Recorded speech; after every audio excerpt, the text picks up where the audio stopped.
Avec un chiffre d'affaires estimé en 2019 à 900 millions de francs suisses et une production estimée à 4900 pièces, le coût moyen d'une montre Richard Mille s'élève à 183 700 francs suisses, soit environ 169 000 euros. Salut les gens, c'est Clément. Dans cette vidéo, on va essayer de comprendre pourquoi les montres Richard Mille coûtent aussi cher et comment la marque a réussi à s'imposer en un peu plus de 20 ans comme la montre d'ultra luxe par excellence. En fin de vidéo, on parlera du marché gris car vous allez le voir, mais dès qu'une montre Richard Mille sort de la boutique, certaines peuvent prendre énormément de valeur. Avant de commencer, je tiens à remercier la boutique Da Vinci Watches de m'avoir prêté cette montre afin de réaliser cette vidéo. Cette boutique est principalement spécialisée dans les montres modernes et iconiques. Je vous mets le lien de son Instagram dans la description. À tout de suite.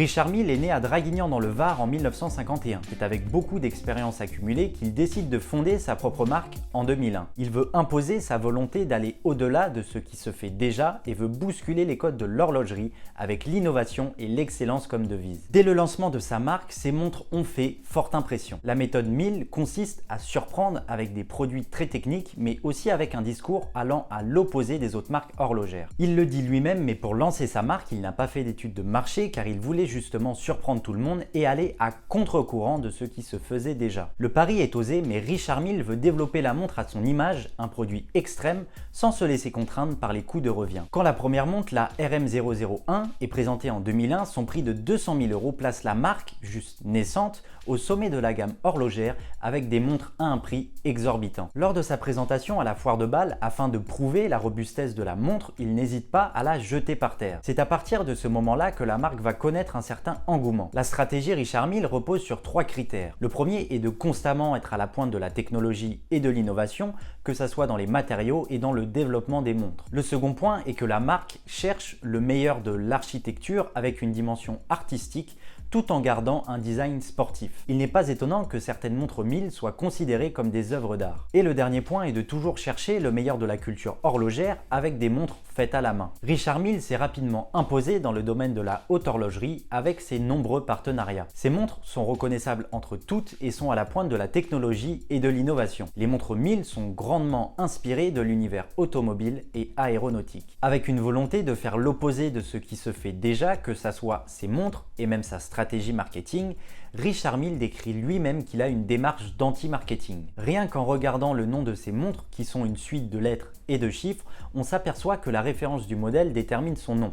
On comprend très vite qu'il cherche à faire quelque chose de très simple au niveau du nom et de différent. Quant au prix, il arrive en dernier car pour chaque réalisation de montre, il n'y a pas de limite budgétaire contrairement à ce qui se fait dans l'horlogerie traditionnelle. Tout comme dans les voitures de course, la fonction dicte la forme. Il n'y a ni utilité ni place pour une approche uniquement axée sur l'esthétique. Pour Richard Mille, chaque élément d'une montre doit remplir sa mission en répondant au plus haut standard de précision. La marque est toujours à la recherche de la perfection. Il n'hésite pas à combiner technologie et innovation en travaillant avec des matériaux extrêmement difficiles à travailler tels que le titane grade 5, l'alusique, la nanofibre de carbone, le quartz TPT, la céramique et j'en passe. Richard Mille a fait des composites l'un des nouveaux standards du luxe. Maîtriser les nombreux défis liés à l'utilisation de matériaux ultra techniques est un art mais aussi une science. Entre les différentes étapes du contrôle qualité, un grand nombre de pièces sont rejetées et le taux de rejet global des composants se situe entre 30 et 40% environ, ce qui est énorme. La marque a cette envie profonde de révolutionner le marché horloger. Par exemple, il y a de cela quelques années,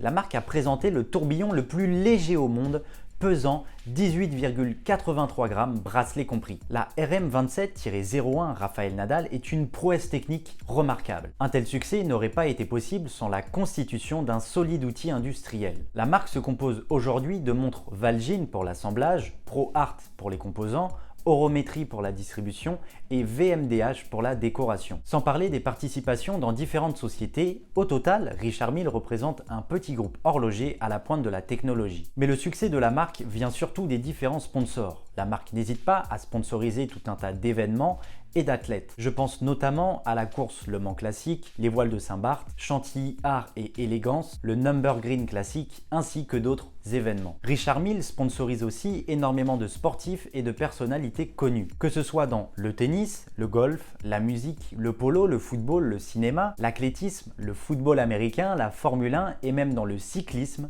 la marque et partout. Tous les sportifs sponsorisés par Richard Mille portent leur montre au poignet durant leurs activités. Ces différents sponsors permettent de prouver que les montres Mille sont conçues pour n'importe quelle occasion et qu'elles sont d'une fiabilité remarquable. Est-ce que les prix des montres Richard Mille sont-ils justifiés? Beaucoup disent qu'il y a quand même une grande partie de marketing dans tout ça. Pour le coup, je suis assez partagé. Oui, la marque Richard Mille est connue avant tout pour être une marque extravagante et qui coûte très cher. Mais je pense qu'avec tous les différents matériaux utilisés pour concevoir les montres et des productions en très petite quantité, le coût de fabrication d'une montre Mille doit être élevé, ce qui justifie en partie le prix. Après oui, bien sûr, il y a toujours un peu de marketing. Bien que l'esthétique ait sa place, la fonction d'une montre Mille a toujours primé. Chaque modèle comprend des développements innovants inspirés des dernières avancées technologiques, non seulement dans le monde de la Formule 1, mais aussi dans les industries aéronautiques et aérospatiales. C'est une marque qui cherche constamment à innover et à utiliser de nouveaux matériaux. D'ailleurs, le modèle que vous voyez actuellement à l'écran est un chronographe Flyback RM011 Felipe Massa. Pour la petite histoire, en 2004, Felipe Massa est le tout premier partenaire